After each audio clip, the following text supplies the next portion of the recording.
मुझे 3 नई values add करनी है तो मैं कौन सी वैल्यू ऐड करूँ, अगर इसमें मुझे एक एक्स्ट्रा वैल्यू ऐड करनी है तो मैं कौन सी वैल्यू ऐड करूँ, क्या मैं कोई गेसवर्क मारूंगा।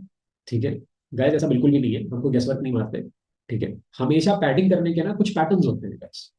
ठीक है, यानी कि जो एक्स्ट्रा वैल्यूज हम ऐड करेंगे वो ऐसा नहीं है कि हमने कोई बेसिकली एक गेम खेला और रैंडमली हम हमारा जो भी नंबर आया हम उसी नंबर को repeated number of times add करके एरे को 6 का बना देंगे, 6 लेंथ का बना देंगे।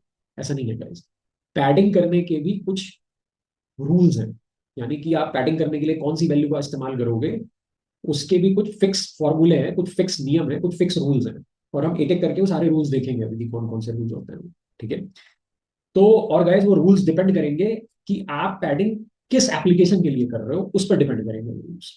तो ये बहुत इंपॉर्टेंट चीज है कि बेसिकली जो एप्लीकेशन है वो ये डिसाइड करेगी कि आपके जो नियम आप यूज कर रहे हो पैडिंग करने के लिए, या इनफैक्ट मुझे ये बोलना चाहिए कि जो नियम आप यूज कर रहे हो पैडिंग करने के लिए सेलेक्ट की गई वैल्यू को चूज करने के लिए।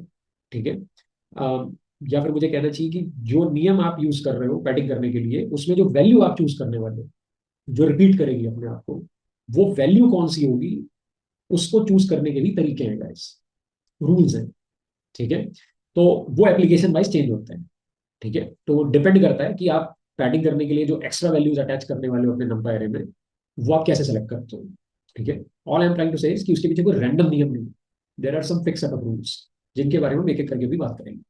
ठीक है, तो गाइज ये था बेसिकली पैडिंग का इंट्रोडक्शन कि पैडिंग क्या होती है बेसिकली।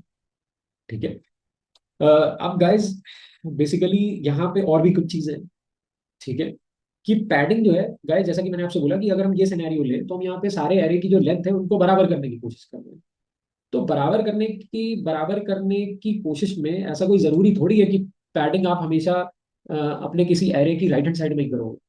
यानी कि अगर मेरे पास ये 3 एलिमेंट्स का नंबर एरे है तो कोई जरूरी थोड़ी है कि मैं राइट हैंड साइड में ही 3 टेक्स्ट एलिमेंट्स ऐड करूंगा। मैं ये भी तो कर सकता हूँ कि मैं 2 इधर ऐड करूँ और एक इधर ऐड कर दूँ, 3 तो फिर भी ऐड हो रहा है, छेद का तो फिर भी हो जाएगा ये। ठीक है, तो गाइज अब ये भी एक सोचने वाली चीज है कि आप क्या पूरी की पूरी पैडिंग एक्सट्रीमली राइट में ही करना चाहते हो या पूरी की पूरी पैडिंग एक्सट्रीमली लेफ्ट में ही करना चाहते हो, या कुछ पैडिंग आप राइट में भी करना चाहते हो और कुछ पैडिंग आप लेफ्ट में भी करना चाहते हो।